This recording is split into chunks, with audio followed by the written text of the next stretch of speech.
করছি এনটিভি নিমন্ত্রণে। আপনাদের সঙ্গে আছি আমি নুহাত সাওম। দর্শক, এনটিভি নিমন্ত্রণের আজকের আয়োজনে থাকছে সংস্কৃতি, এনটিভি অনুষ্ঠান সূচি ও আলাপন। প্রথমেই সংস্কৃতি।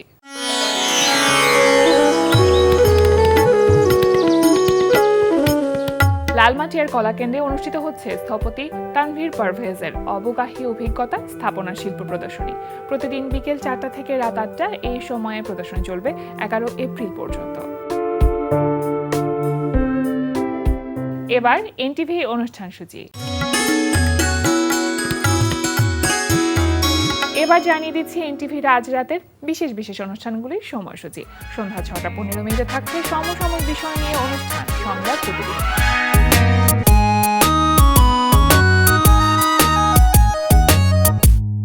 সন্ধ্যা 6:45 থাকছে খেলাধুলা বিষয়ক অনুষ্ঠান গ্যালারি।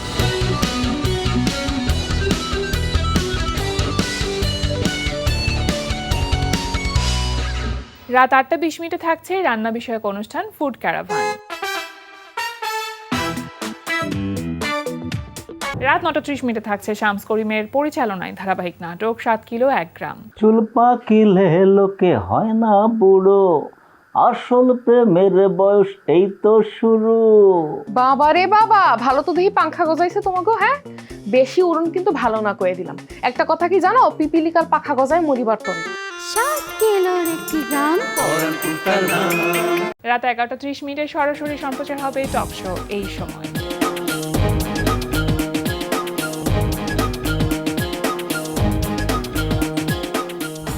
এই ছিল এনটিভির আজ রাতের বিশেষ বিশেষ অনুষ্ঠানগুলির সময়সূচি। এবার আলাপন।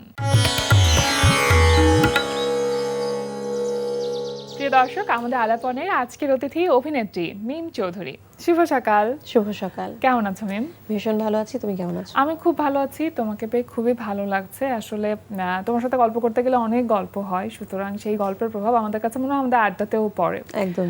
ঈদ গেল এবং ঈদের সময় তুমি বেশ ব্যস্ত ছিলে, খুব বেশি কাজ এবারে তুমি করনি, তবে যে কটি কাজ গেছে তার মধ্যে একটি নাটক হচ্ছে মাছের কাঁটা, যেটা এনটিভিতে প্রচারিত হচ্ছে। এই নাটকটিতে তুমি অভিনয় করেছো, একটু জানতে চাইবো যে সবকিছু মিলে অভিজ্ঞতা কেমন ছিল? মোশাররফ করিমের বিপরীতে কাজ করার যে অভিজ্ঞতাটা সবসময় খুব বেশি ভালো থাকে। আমি সবসময় নিজেকে প্রিভিলেজ মনে করি এবং স্বপন দাদার সাথে এইবার প্রথমবারের মতো তার ডিরেকশনে কাজ করেছি, তো সেই অভিজ্ঞতাটাও খুব ভালো ছিল। আর মাছের কাঁটা নাটকটার গল্পটা খুব ইউনিক, দর্শক দেখেছে, গ্রহণ করেছে, ভালোবেসেছে। এই ভালোবাসাটা পাচ্ছি, খুব ভালো লাগছে। আচ্ছা, মোশাররফ করিম মানে বাংলাদেশের নন্দিত একজন অভিনেতা, এবং তার সাথে কাজ করতে পারা নিঃসন্দেহে সৌভাগ্যের একটি বিষয়। যে সুযোগটি তুমি অনেকবার পেয়েছো, অগণিত নাটকে তোমার মোশাররফ ভাইয়ের বিপরীতে কাজ করা হয়েছে। যখন জুটি প্রথা থাকে তখন আসলে গল্প ভিন্ন হলেও দর্শকদের কাছে না একই রকমই লাগতে থাকে। এই চ্যালেঞ্জটা কি ফেস করো কিনা তুমি? এই চ্যালেঞ্জটা আমি খুব একটা ফেস করছি না, কারণ আমি চেষ্টা করি ভিন্ন গল্পে ভিন্ন ক্যারেক্টার ভিন্নভাবে নিজেকে তুলে ধরতে, এবং তার পাশাপাশি দেখা যায় ভাইয়ার সাথে কাজ করছি কিন্তু খুব স্পেশাল ওকেশনে কাজগুলো হচ্ছে। অন ডেইলি বেসিস আমি অন্য আর্টিস্টের সাথেও কাজ করছি, তো দেখা যায় ওই ডিফারেন্সটা আরামসে দর্শক বুঝতে পারে যে না, একজন আর্টিস্টের সাথেই রেগুলার কাজ হচ্ছে না। মাছের কাঁটা আমরা যারা দেখেছি তারা তো দেখেছি, কিন্তু যারা দেখিনি তাদের জন্য তুমি ছোট্ট করে যদি গল্পটা বলো, আসলে কি ধরনের গল্প?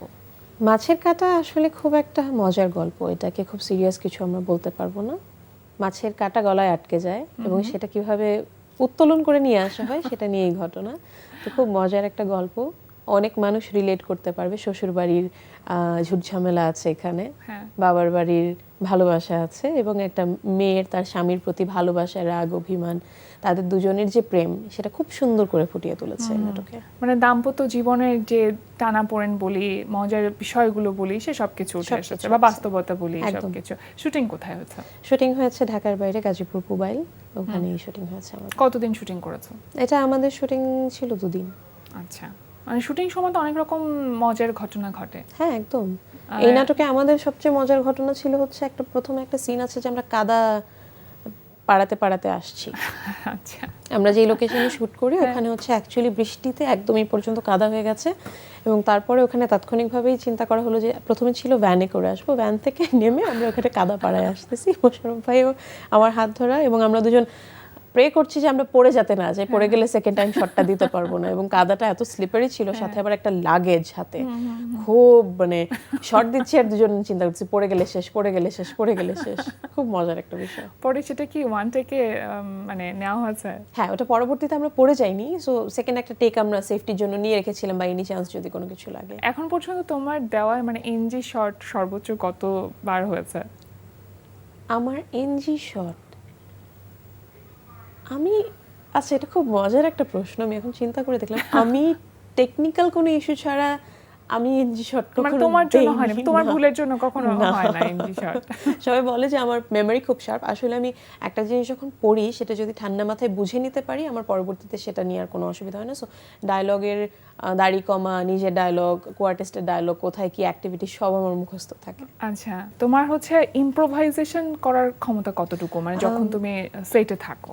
এইটা না ডিপেন্ড করে, কোয়ার্টিস্টের সাথে যখন আমার সিঙ্কটা খুব ভালো ভালো থাকে থাকে। সিনে, তখন খুব দারুণ ইম্প্রোভাইজেশন হয়। আমি একটা ডায়লগ বলছি নিজের থেকে, সেটা যদি সে ক্যাচ করে আমাকে রিপ্লাইটা না দিতে পারে, তখন কিন্তু ইম্প্রোভাইজেশন হয়। ইম্প্রোভাইজেশন একজনকে দিয়ে কখনোই আমি বলবো না হবে Possible। ইম্প্রোভাইজেশন। তোমার আমার এই কনভারসেশনটা যেভাবে হচ্ছে ওইভাবে অর্গানিকলি হয়। হ্যাঁ হ্যাঁ হ্যাঁ। তো এটা ডিপেন্ড করে হচ্ছে কোয়ার্টিস্ট যদি আমি ভালো পাই, যে ইম্প্রোভাইজেশনটা ধরতে পারছে, তখন খুব দারুণ হয়। আমি কেন জিজ্ঞেস করলাম এই কথাটা, কারণ এটা সবাই বলে, সবাই জানে যে মোশাররফ ভাইয়ের ইম্প্রোভাইজ করার ক্ষমতা অসাধারণ। সুতরাং যখন তুমি কো অ্যাক্টর হিসেবে তার সাথে কাজ করছো, তার মানে তোমারও সেই কোয়ালিটি বা ক্যাপাবিলিটি আছে। আমি জানি না আছে কি না, কিন্তু অনেকে আমাকে জিজ্ঞেস করে যে ঝগড়ার সিনগুলো তোমাদের খুব সুন্দর হয় কিভাবে। আমি বলছি জানি না, ভাইয়ের সাথে আমি খুব মজা করে ঝগড়া করি, কারণ ওই যে আমি একটা চিৎকার দিলে উনি সেই সেম টেম্পোটা যখন ধরে আমাকে সেম রিপ্লাইটা দেয়, তখন অটোমেটিকলি সেটা চলে আসে আর কি। ভাইয়াই মানে থাকে না যে কম্পোজার, সেই হচ্ছে আমাকে এরকম করে Designটা করে মাইস্ট্রো, আমি সেরকম করে পারফর্ম করছি, বিষয়টা সেরকম। তুমি জাস্ট সাবলীল থাকো একদম। সেখানে। এখন অনেকে থাকে না যে একদম শুটিং সেটে গিয়ে তারপর স্ক্রিপ্ট পায়, তো তোমার ক্ষেত্রে রিকোয়ারমেন্টস কি থাকে? তোমাকে কি আগে থেকে স্ক্রিপ্ট পাঠাতে হয়, তারপর তুমি সেটা ডায়লগগুলো মুখস্থ করো, মানে কিভাবে আসলে তুমি প্রসেসটা ফলো করো? অবশ্যই আমাকে আগে স্ক্রিপ্ট পাঠাতে হয়। আমি ডায়লগ মুখস্থ করি না, কিন্তু আমি পুরো স্ক্রিপ্টটাকে অ্যাটলিস্ট মাথায় নিয়ে মানসিকভাবে প্রস্তুত হয়ে, কারণ আমার তো জানতে হবে আমি কোন কাজটা করছি, সেটার কস্টিউম কিরকম হবে, আমি যেদিন শুটিংয়ে যাচ্ছি আমার তো সেই ক্যারেক্টারটাকে ধারণ করতে হবে। আমি তো এত বড় গুণী আর্টিস্ট না যে চট করে আমাকে বললো আমি ক্যারেক্টারে চলে গেলাম। আমাকে স্ক্রিপ্টটা দিতে হবে, আমি কি ক্যারেক্টার প্লে করছি, গল্পটার ভারসাম্য কতটুকু, ওই গল্পে আমার ক্যারেক্টারটা কতটুকু মূল্যবান, আমি কতটুকু, সিন কম হোক কোনো সমস্যা নেই, কিন্তু সেই ক্যারেক্টারটার ডেপথ কতটুকু আছে, এগুলো বিবেচনা করে তারপরে আমি একটা স্ক্রিপ্টের জন্য রাজি হই। এবং যখন রাজি হই আমাকে স্ক্রিপ্টটা অবশ্যই আগে দিতে হবে, কারণ আমি স্ক্রিপ্টটা পড়ে বুঝবো যে ক্যারেক্টারটা কেমন, তারপর আমি শুটিংয়ে যাবো। হ্যাঁ, সিনের আগে আগে আমরা স্ক্রিপ্টটা পড়ে সিনটা করি, কিন্তু তার পুরো স্ক্রিপ্টটা তো আমার মাথায় থাকে যে আসলে ঘটনাটা কি, কোথা থেকে কই যাচ্ছে, আদারওয়াইজ আমি অ্যাক্টিং করতে পারবো না। সেটাই। ধারাবাহিক নাটকে তোমাকে খুব একটা দেখা যায় না, মানে এটার কারণটা কি? এটা কি তুমি কনসিয়াসলি করো? ধারাবাহিক নাটকে আমি রিসেন্টলি কিছু ধারাবাহিক নাটক অফ করেছি, কারণ যেটা হয় এখন ম্যাক্সিমাম ধারাবাহিক নাটকগুলো আমাদের ঢাকার বাইরে শ্যুট হয়, তো এবং ওখানে আমি থাকি না বা থাকার ব্যবস্থাটা থাকে না। আচ্ছা। তো টানা কিছুদিন শুটিং থাকলে যেটা হয় যে প্রতিদিন কমিউট করা এবং লেট নাইট বাসায় এসে আবার আর্লি মর্নিং যাওয়া, এটা শারীরিকভাবে আমাকে অনেক প্রেশার ফেলছিল। এটা আচ্ছা। একদমই ব্যক্তিগতভাবে স্বাস্থ্যের দিকে চিন্তা করে এই ডিসিশনটা নেওয়া, স্বাস্থ্য আগে তারপরে কাজ, যে কারণে এবার ঈদে আমার কাজটা কম ছিল। ঈদের সময় আসলে এই যে তোমার কাজগুলো যখন অন এয়ার যাচ্ছে, তখন পরিবারের সবাইকে মিলে একসাথে বসে নিজের নাটক দেখা, এটা আসলে কতখানি ভালো লাগার অনুভূতি দেয়? আমার একদিকে খুব ভালো লাগে, আমার ফ্যামিলি এনজয় করছে, প্রাউড ফিল করে, কিন্তু আমার নিজেকে স্ক্রিনে দেখতে খুব এম্বারেসিং ফিল হয়। নিজে নিজে যখন কোনো কাজ দেখি তখন ভুল ত্রুটিগুলো দেখি, বাবা মার সাথে যখন দেখি ইস কি করছি বাবা মার সামনে, এরকম মনে হয়। বাবা মা কি বলেন? বাবা মা খুব খুশি। আমার মা সবসময় আমার যে ভুল ত্রুটি তার কাছে মনে হয় সেটা ধরিয়ে দেয়, স্পেশালি কস্টিউম নিয়ে। আমি যদি কখনো একটা নাটকের কস্টিউম অন্য নাটকে রিপিট করার চেষ্টা করি, মা বলে তুমি এটা কেন করলে? হ্যাঁ, বলে যে মা এত কস্টিউম কোথায় পাবো? আসলে মানে এবং কস্টিউমগুলো রাখবারই বা জায়গা কোথায়? খুব বকা দেয় আমাকে। ওই আমার কাছে মনে হয় তোমাদের যে কস্টিউমগুলো, গ্রামের কোনো চরিত্র থাকলে সেই কস্টিউমগুলো তো নিজের লাইফেও আসলে আর পরা হয় Use না। করা হয় না। হ্যাঁ, সুতরাং সেই কস্টিউমগুলো কোথায় রাখো, কিভাবে রাখো? আমি রেখে দেই, আমি পরবর্তী পরবর্তীতে অনেক পরে দেখা যায় যে আমাদের নাটকের ক্যারেক্টারের কস্টিউমগুলো না আসলে আমরা ফেলতে পারি না। কেন পারি না? আজকে আমি একটা দরিদ্র চরিত্র করছি, আবার 5-6 মাস পরে আমাকে সেম ক্যারেক্টার ওই টাইপেরই একটা ক্যারেক্টার আসতে পারে, তখন আমি কস্টিউমগুলোকে একটু চেঞ্জ করে একটু টুইক করে পড়ি যাতে বোঝা না যায়। কিন্তু এভাবে তো প্রতিদিন ফ্যাব্রিক আমি করতে পারবো না, সাস্টেইনই করতে পারবো না এত। মানে কম্বিনেশনটা চেঞ্জ করে পড়ো। ঈদের সময় তো শপিং থাকে, নর্মাল টাইমেও আসলে আমাদের শপিং করতে হয় যেহেতু ক্যামেরার সামনে আমরা কাজ করি। আর তোমার তো বিভিন্ন চরিত্রের প্রয়োজনে নানান রকম বিষয়, নানান রকম কি বলবো কস্টিউম কিনতে হয়। শপিংয়ে যখন যাও নিশ্চয়ই তারকা খ্যাতির জন্য অনেকেই আসে ছবি তুলতে, বিরক্ত বোধ হয় কিনা কখনো? না, যখন কেউ ছবি তুলতে আসে একদমই বিরক্ত বোধ হয় না, কারণ অডিয়েন্সের ভালোবাসা আমার খুব ভালো লাগে। কিন্তু যখন কেউ না জিজ্ঞেস করে ছবি তোলে তখন আমার কাছে একটু জিনিসটা পার্সোনালি খারাপ লাগে। আপনি ভিডিও বললেই করে তো হয়। হ্যাঁ, আমার কনসেন্ট ছাড়া আমার ভিডিও করা বা ছবি তোলা বা হঠাৎ করে গায়ের উপরে সে একদম গায়ের সাথে লেগে সেলফি তোলা, এটা তো মানে ভদ্রতার মধ্যে পড়ে না। আপনি বললেই হয় একটু দূর থেকে, আমরা সবাই তো ছবি তুলবো, কথা বলো, আমরা তো চাই আমাদের কাজ আপনারা দেখেন, প্রশংসা করেন। সো ওটা একটু আমার কাছে খারাপ লাগে যে একটু বেসিক হিউম্যানিটিটা মেনটেন করলেই চলে। এবার তোমার নাটকে যতটা না ব্যস্ততা ছিল তার চেয়ে বেশি ব্যস্ততা ছিল উপস্থাপনাকে ঘিরে। কেমন এনজয় করেছো? ভীষণ এনজয় করেছি, খুব পছন্দের আর্টিস্টকে নিয়ে বসেছি, গান শুনেছি। ঈদের আনন্দটা সেকেন্ড ফ্যামিলির সাথে উদযাপন করার সময়টা বেশি পেয়েছি আমি। ফ্যামিলি থেকে কমপ্লেন আছে না যে বেশিরভাগ সময় কাজে ব্যস্ত থাকছো, আমাদেরকে সময় দিচ্ছ না? না, আমার ফ্যামিলি খুব সাপোর্টিভ, তারা জানে যে আসলে এই কাজগুলো এই সময়গুলোতে আমাদের ব্যস্ততাটা থাকে দেখেই স্বাভাবিক দর্শক সে সময়টা এনজয় করতে পারে। সালামির একটা ব্যাপার থাকে, যদিও ঈদ বেশ অনেকদিন আগেই চলে গেছে, কিন্তু তারপরে এবার বেশ সালামিও তোমার এসেছে। হ্যাঁ, আমার পকেটে এবার বেশ সালামি এসেছে, কারণ যেহেতু আমি ঈদের 7 দিনই টানা বিভিন্ন অনুষ্ঠান করেছি, আমি যেখানে অনুষ্ঠান করেছি সেখানে সব কলাকুশলীদের থেকে আমি সালামি নিয়েছি, কারণ আমি সর্বকনিষ্ঠ, তো আমাকে দিতে হবে। কিন্তু বাসায় কি হয় ব্যাপারটা? বাসায় উল্টা, বাসায় হচ্ছে আমি আমার মার ফ্যামিলির সবচেয়ে বড় বাচ্চা, তো আচ্ছা। আমার সব কাজিনদেরকে আমি বাকিদের থেকে যা নেই সব আমার ওদেরকে দিতে দিয়ে হয়। দিতে হয়। আবার আমার তোমার কাছে নিজের কিছু ছোট থাকে না। ভাইও আছে। হ্যাঁ, আমার কাছে কিছুই থাকে না। আমরা তো একটা বিষয় চিন্তা করি যে নাটকে যাদেরকে দেখছি পরবর্তীতে তাদেরকে হয়তো সিনেমায় দেখব। তোমার ভাবনাটা কি কাজ করে সিনেমা নিয়ে? আমার ক্ষেত্রে উল্টা, আমি আগে সিনেমা করে তারপরে নাটকে এসেছি। তো আমার ভাবনা হচ্ছে অবশ্যই আমি সিনেমা ভালোবাসি, বিগ স্ক্রিনে যখন ভালো ভালো গল্প দেখি তখন নিজের কাছেও খুব আনন্দ লাগে, এবং নিজেকেও একসময় চাই যে আমার পারফরমেন্স দেখেও মানুষ এই আনন্দটা পায়। সো আমিও আশাবাদী, ইনশাআল্লাহ ভালো গল্প ভালো চরিত্র পেলে নিশ্চয়ই ভবিষ্যতে আমাকেও দেখা যাবে। আচ্ছা, উপস্থাপনা করতে গিয়ে আমার কাছে মনে হয় অনেক রকম অভিজ্ঞতা হয় আমাদের। কখনো এমন হয়েছে যে মানে উল্টাপাল্টা কিছু একটা করে ফেলেছো, যেটা পরবর্তীতে মনে হচ্ছে না এটা আসলে করাটা ঠিক হয় না, এটা বলাটা ঠিক হয় না, এরকম কিছু? উপস্থাপনার ক্ষেত্রে আমি খুব কনসিয়াস থাকি, কারণ এটা আমার ফার্স্ট যেটা সবচেয়ে বেশি কমফোর্টেবল নাচ, দ্বিতীয় অভিনয়, তৃতীয় আমার কাছে উপস্থাপনা। আমার কাছে উপস্থাপনা ভীষণ কঠিন লাগে। কেন? কারণ আমি যখন নাচ করছি এটা আমি রিহার্স করে আসছি, আমি যখন অ্যাক্টিং করছি সেটা আমি জানি আমি কি করছি, কিন্তু উপস্থাপনা একদম তাৎক্ষণিক প্রেজেন্স, ওখানে থেকে যখন আমার কিছু বলতে হচ্ছে এবং আমি একটা মানুষের সাথে যখন কথা বলছি তাকে রিপ্রেজেন্ট করছি, সেখানে আমি যাতে উল্টাপাল্টা কিছু কটু কথা না বলে দেই বা এমন কিছু যাতে না বলে দেই অন্য কেউ মনক্ষুণ্ণ হচ্ছে, তখন আমি খুব অ্যালার্ট থাকি। মানে এই উপস্থাপনার ক্ষেত্রে তোমার প্রিপারেশনটা কেমন থাকে বা সেই প্রিপারেশনটা তুমি কিভাবে নাও?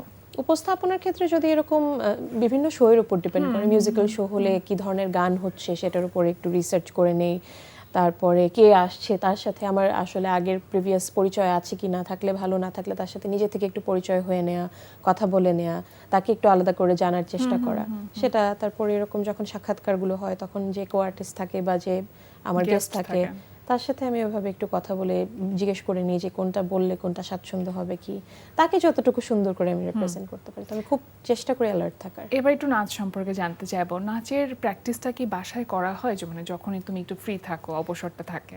নাচের প্র্যাকটিসটা আমি বাসায় করি না, আমি আমার গুরু শিবলি মোহাম্মদ ওনার কাছে ছোটবেলা থেকে নাচ শিখে এসেছি। রিসেন্টলি আবার নাচের দিকে ব্যাক করার চেষ্টা করছি এবং স্যারের বাসায় রেগুলার প্র্যাকটিস করছি। আচ্ছা, তো চেষ্টা করি যতটুকু সম্ভব হয় আমরা ক্লাসটা মেনটেন করার। ঈদের সময় তো, বা ঈদের সময় বলি বা যে কোনো উৎসব বলি, নাচের তো শো থাকে, স্টেজ শো থাকে, আবার দেখা যাচ্ছে বিটিভিতেও। এখন আসলে নাচের শোগুলো আমার কাছে মনে হয় যে বিটিভি কেন্দ্রিক হয়ে গেছে। হ্যাঁ, প্রাইভেট টেলিভিশন চ্যানেলগুলোতে এখন একটু কমে গেছে, হয়তো বা আমরা আশা করতে পারি আবার সামনে এই আর্টটাকেও রিপ্রেজেন্ট করা হবে। নিঃসন্দেহে আমরাও সেটাই প্রত্যাশা করি। তো যখন বিভিন্ন কোনো উৎসবের জন্য বা স্টেজের জন্য নাচের প্র্যাকটিস থাকে, তখন আসলে কতদিন আগে থেকে প্রিপারেশন নিতে থাকো? এটা এখন ব্যস্ততার কারণে প্রিপারেশনটার সময়টা একটু সীমিত হয়ে এসেছে। আমরা ম্যাক্সিমাম চেষ্টা করি 7 দিন প্র্যাকটিস করে একটা পারফরমেন্সকে একদম পুরো পাকাপোক্ত করে তারপরে স্টেজে ওঠার। এখনও সেটা চেষ্টা করে যাই। যদি একদমই না হয় 3 দিন মিনিমাম। কস্টিউমের ব্যাপারটা কিভাবে ডিসাইড করো? কস্টিউমের ব্যাপারটা পুরোপুরি নাচের কনসেপ্টের উপর ডিপেন্ড করে, কোরিওগ্রাফি, কি ধরনের গান, কি ধরনের পারফরমেন্স আমরা দর্শককে দিচ্ছি, ওটার উপর ডিপেন্ড করে। তোমার কখনো ইচ্ছে আছে যে তুমি নাচ শিখাবা, তোমার নিজের একটা নাচের স্কুল থাকবে?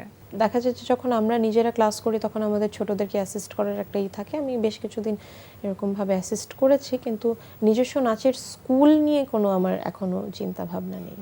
নাচ শেখাতে নিশ্চয়ই ভালো লাগবে, অবশ্যই ভালো লাগবে, কারণ আমি যে আর্ট ফর্মটা শিখেছি, যেটা আমার প্রথম ভালোবাসা, সেরকম যদি আমি কোনো শিল্পীকে শেখাতে পারি, তার ভালোবাসাটাকে তাকে পরিচয় করিয়ে দিতে পারি, অবশ্যই আমার ভালো লাগবে। আচ্ছা, ভবিষ্যৎ চিন্তাটা আসলে কি মিম, সব কিছু মিলিয়ে? কারণ বিভিন্ন অঙ্গনে তোমার পদচারণা, তো প্রত্যেকটা মানুষের একটা চাওয়া থাকে যে আমি নিজেকে এই জায়গাতে দেখতে চাই, একটা স্যাটিসফ্যাকশনের জায়গা থাকে, এবং শিল্পীদের মূল ব্যাপারটাই আসলে রেমুনারেশনের চাইতেও স্যাটিসফ্যাকশনের জায়গাটা বেশি একদম। প্রবলভাবে কাজ করে। একদম। তোমার ভিতরে কি ইচ্ছে আছে? আমি ভবিষ্যৎটা নিয়ে খুব বেশি চিন্তা করি না, কারণ আমি যে এত দূর আসবো সেটাও আমি কখনো কল্পনা করিনি, যেটা বাস্তব কথা। কারণ আমরা কেউ জানি না ভবিষ্যতে কি আছে, এবং ভবিষ্যৎটা প্রেডিক্ট করলেই যেটা হবে, যদি সেটা না হয় আমি খুব বেশি কষ্ট পাবো। আমি যেটা চেষ্টা করি যে কাজটাকে আমি খুব বেশি ভালোবাসি, সেই কাজটাকে মন দিয়ে ভালোবাসা দিয়ে করে যেতে এবং আজকের দিনটাকে এনজয় করতে। বাহ, সুন্দর করে বললে। ভালোবাসার জায়গাটা যেহেতু বললে, অভিনয়, উপস্থাপনা, নাচ, কোনটা বেশি ভালোবাসার? আমার প্রথম ভালোবাসা নাচ, একদম এটা মানে শিরায় শিরায়, একদম যেটা বলে core। রক্ত, নাচের ভক্ত আমি, এটা একদম সত্য কথা। কারণ 4 বছর বয়স থেকে নাচটা শিখেছি, নাচটা আমার সাথে অন্য একটা ভাষায় কথা বলে, এটা একদম বাস্তব কথা। সেখান থেকে অভিনয় আমি খুব ভালোবাসি, এবং উপস্থাপনা আমি অনেক পরে এসেছি, এবং পরে এসে আমার সেটা শিখতে হয়েছে, যেহেতু যে কাজটা খুব বেশি শিখতে হয়েছে কষ্ট করে, সেটাকে একটু ভয়ও লাগে, কিন্তু যে এত কষ্ট করে শিখেছি এটা ভালো হবে কিনা। তো ভালোবাসা তিনটার প্রতি একদম প্রবল, কিন্তু কেউ যদি আমাকে জিজ্ঞেস করে আমি নিঃসন্দেহে বলবো নাচ।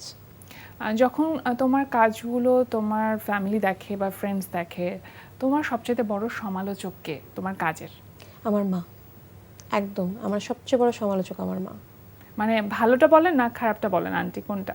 মা খারাপটা বলে, ভালোটা ভালো লাগে হয়তো বা মনে মনে, কিন্তু যে এই জায়গাটা মনে হয় যে আর একটু আমার কাজ করা দরকার, হ্যাঁ, সেটা অবশ্যই সে আমাকে যেমন বলে। তুমি বলছিলে যে আন্টি তোমার ড্রেসের ডিজাইনও করে দেন। মানে সেটা কিভাবে বা কবে থেকে? ছোটবেলা থেকে? একদম যখন ছোটবেলা নাচ থেকে, করতে? হ্যাঁ, যেহেতু নাচ করছি, কস্টিউম বানানোর একটা বিষয় থাকে, তো অনেক সময় দেখা গেছে মা হাতে সেলাই করে কস্টিউম বানিয়েছে। তারপরে সেখান থেকে আস্তে আস্তে কস্টিউমের সম্পর্কে ধারণাটা আমার অনেক আগে থেকে একটু বেশি আছে অন্যদের তুলনায়, যেহেতু আমি স্টেজ থেকে বিলং করি, নাচের অঙ্গন থেকে বিলং করি। নাটকের ক্ষেত্রে অনেকে বলে যে আমার কস্টিউম সেন্স ভালো হয়, তবে আমি ক্যারেক্টারাইজেশনগুলো ছোটবেলা থেকে খুব বেশি জানি বুঝতে দেখে পারো, হ্যাঁ। আমি হয়তোবা করতে পারি। তো ওই ক্ষেত্রেও দেখা যায় যে মাকে বলে যে মা এরকম একটা ক্যারেক্টার, মাকে ব্রিফ করি, হয়তোবা আমি যদি শুটিংয়ে থাকি, এই ক্যারেক্টার এরকম, তার লাইফ এই এই ঘটছে, তুমি আমাকে কস্টিউম এনে দাও। মা নিজের মতো মার্কেটে গিয়ে শাড়ি হোক, ব্লাউজের কাপড় হোক কিনে, ওটা ঘটি হাতা ব্লাউজ পরলে ভালো লাগবে নাকি লম্বা হাতে পরলে ভালো লাগবে নাকি গ্রামীণ চেক পরলে ভালো লাগবে, হ্যাঁ। সে নিজের মতো করে এটা তো নিয়ে অনেক আসে, বড় একটা perfect support হয়। তোমার জন্য। অনেক বড় সাপোর্ট। এখন পর্যন্ত তোমার অভিনীত যে কোনো চরিত্র যেটা তোমার কাছে মনে হচ্ছে যে স্যাটিসফ্যাকশনের জায়গাটা কিছুটা হলেও ফুলফিল করেছে, কোনটা? আমি একদম স্যাটিসফাইড না কোনো কাজ নিয়ে, কিন্তু কোনো Maximum। ক্যারেক্টার যদি আমি প্লে করে সবচেয়ে বেশি আনন্দ পেয়েছি, সেটা হচ্ছে গুলশান অ্যাভিনিউ সিজন 2 এর মুখ্য চরিত্র নওরিন। আচ্ছা, কারণ গুলশান অ্যাভিনিউ এমন একটি ধারাবাহিক নাটক ছিল, সেটার দ্বিতীয় সিজনে আমি পার্টিসিপেট করতে পেরেছি, এবং মোটামুটি 3 বছর ধরে প্রায় প্রতি মাসের 10 দিন করে শুটিং। তো 3টি বছর ধরে একটা ক্যারেক্টারকে ধারণ করা, একটা সার্টেন পয়েন্টে আমি ওই ক্যারেক্টারটাই হয়ে গিয়েছিলাম, কারণ এভরিডে ওই ক্যারেক্টারটারই শ্যুট করছি, অন্য কোনো কাজ আমি তখন করিনি। তারিক আনাম খানের ডিরেকশনে, নিমা রহমানের ডিরেকশনে, তো ওনাদের মতো শিল্পীদের ডিরেকশনে কাজ করতে পারার অভিজ্ঞতাটা, এবং আমি বলবো যে আমার লাইফের অনেক বড় একটা ভ্যালু অ্যাড করেছে। একদম। এভাবেই আসলে যোগ হতে থাকুক, সুন্দর সুন্দর প্রাপ্তির জায়গাগুলো আরও অনেক বেশি সমৃদ্ধ হোক, সেটাই প্রত্যাশা করি। মিম, তুমি আসলে সবসময় ভালো লাগে গল্প করতে, আজকে আমাদের আজমিরে এসেছো, সময় দিয়েছো, অনেক অনেক ধন্যবাদ, শুভকামনা রইল। অনেক অনেক ধন্যবাদ তোমাকে এত সুন্দর করে আমাকে রিপ্রেজেন্ট করার জন্য। যখনই তোমার সাথে বসি ভীষণ ভালো লাগে, এবং সেই সাথে এনটিভিকে অনেক ধন্যবাদ আমাকে আমন্ত্রণ জানানোর জন্য। খুব ভালো থেকো সব সময়। প্রিয় দর্শক, আমরা চলে এসেছি অনুষ্ঠানের শেষ প্রান্তে। অনুষ্ঠান সম্পর্কে আপনার মতামত জানাতে মেইল করুন ntvnimontrone@ntvbt.com। বিশ্বের যে কোনো প্রান্ত থেকে যে কোনো সময় এনটিভি নিমন্ত্রণে দেখতে ভিজিট করুন আমাদের পূর্ণাঙ্গ ওয়েব পোর্টাল www.ntvbt.com। এছাড়া এনটিভি সব জনপ্রিয় অনুষ্ঠান ও খবরের আপডেট পেতে ভিজিট করুন আমাদের ইউটিউব চ্যানেল ও ভেরিফাইড ফেসবুক পেজে। সবার মঙ্গল কামনায় আজকের মতো এখানে শেষ করছি। সবাই ভালো থাকুন, সুস্থ থাকুন, সুন্দর হোক আপনার প্রতিটি মুহূর্ত।